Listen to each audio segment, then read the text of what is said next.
સમગ્ર ભારતવ્યાપી વોટ ચોર ગાદી છોડ જનજાગૃતિ અભિયાન અંતર્ગત આમોદ શહેરમાં તિલક મેદાન સર્કલ ખાતે એક ભવ્ય અને અસરકારક કાર્યક્રમનું આયોજન કરવામાં આવ્યું હતું।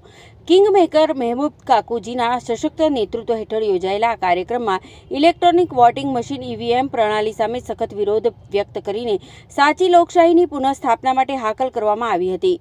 કાર્યક્રમ દરમિયાન મહેબૂબ કાકુજી અને આમોદ તાલુકા કોંગ્રેસ પ્રમુખ નરેન્દ્ર પટેલ સહિતના આગેવાનોએ ઈવીએમ પ્રણાલીની ખામીઓ પર તીખી ટીકા કરી હતી। તેમણે સ્પષ્ટ શબ્દોમાં જણાવ્યું હતું કે ઈવીએમને દૂર કર્યા વિના સાચી લોકશાહી સંભવ નથી।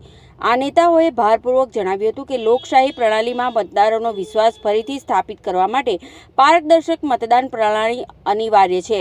તિલક મેદાન ખાતે ઉપસ્થિત વિશાળ જનમેદનીને લોકશાહી પ્રણાલી પ્રત્યે જાગૃતિ લાવવા અને મતદાતાઓના હકો અંગે સમજણ વધારવાનો સંદેશ આપવામાં આવ્યો હતો। આ કાર્યક્રમમાં મોટી સંખ્યામાં નાગરિકો, ઉત્સાહી યુવાનો અને સમાજસેવી લોકો જોડાયા હતા।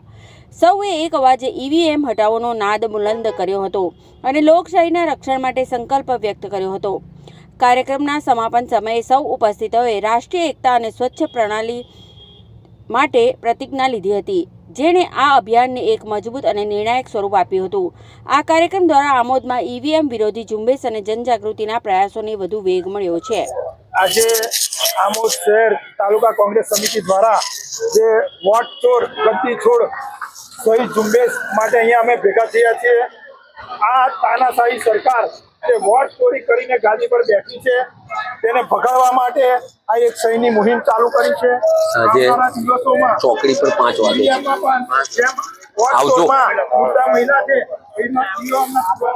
કોશિપ કેટલી થઈ? 70-80 થઈ।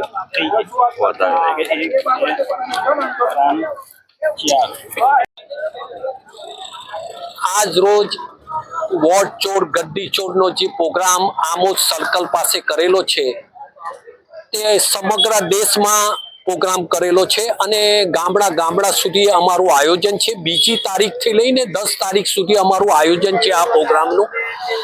આનો હેતુ એ છે કે લોકશાહી બચાવવા માટે અને લોકશાહીના મૂલ્યો જળવાઈ રહે અને આ દેશમાં સરમુખત્યારશાહી ના ઠોપી બેસાડે અને જે લોકો ચોરી કરી આ વોટની ચોરી કરીને આવેલા છે ને સત્તા પર બેસી ગયેલા લોકો છે એને હટાવવા માટેનો અમારો પ્રોગ્રામ છે અને આ એ સમગ્ર દેશમાં આ પ્રોગ્રામ અમે કરી રહેલા છે।